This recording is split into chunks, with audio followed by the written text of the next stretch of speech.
Ситуация, которая волнует таджиков уже много лет, но почему-то правительство на это не реагирует. Подписывайтесь на обновления и точно будете в курсе всего самого важного. Жительница Нурабадского района жалуется, что ее сына забрали в военкомат прямо из вуза. Сотрудники военкомата заявляют, что призывник был исключен из университета и у него не было права на отсрочку от несения службы. Нукра Назарова, жительница Нурабадского района, говорит, что ее 23-летнего сына Махди Гезазада, студента 3-го курса технического университета Таджикистана, насильно отправили в армию. Махди, по словам матери, ранее отчислили из вуза, но потом восстановили.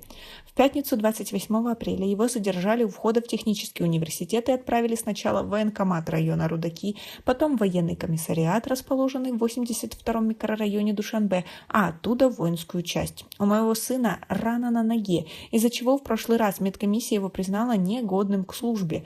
На сей раз его признали совершенно здоровым, рассказала Нукра Назарова. В военкомате, расположенном в 82-м микрорайоне Душанбе, заявили, что, отправив Махди Газазада на службу в армию, они действительно сделали это по закону. Газазада в настоящее время находится в одной из воинских частей Варзобского района, сообщили в военкомате комиссариата. Дилраба Самадова, директор общественной организации «Офис гражданских свобод», считает, что студента призвали в армию на законных основаниях.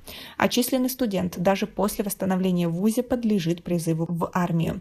Но если его отправили в армию, не вручив ему повестку, забрали насильственно или другими незаконными методами, родители могут подать жалобу в прокуратуру, пояснила Дилраба Самадова. В Таджикистане весенний призыв на срочную военную службу начался 1 апреля и продлится до конца мая. Министерство обороны заявляет, что план по призыву почти выполнен. Власти заявляют об увеличении числа добровольцев, которые хотят служить Родине. А в соцсетях все чаще публикуются традиционные видео облав на мужчин призывного возраста. В офисе гражданских свобод заявляют, что в ходе нынешнего весеннего призыва жалоб поступает намного больше, чем раньше. Власти оказывают давление на родителей призывников, чтобы они отправили сыновей в армию. Были случаи отправки в армию студентов вузов. Студенты выражают обеспокоенность тем, что если не получат диплом, то им придется служить в армии 2 года, говорит Дилраба Самадова. Массовое нежелание призывников идти служить правозащитники объясняют распространенной в таджикской армии дедовщиной.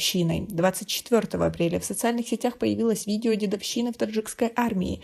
На нем видно, как старшие сослуживцы жестко избивают молодых военнослужащих. Видео вызвало бурю негодования и шквал гнева, критики в адрес властей. Через несколько часов после публикации этого видео Генпрокуратура Таджикистана заявила о задержании 5 военнослужащих по подозрению в избиении солдат. Пользователи социальных сетей пишут, что избившие солдат военнослужащие и их командиры, скорее всего, будут строго наказаны. Однако, по их словам, властям вряд ли удастся в ближайшие годы полностью искоренить казарменное хулиганство и дедовщину. А как вы думаете? Напишите нам, пожалуйста, в комментарии.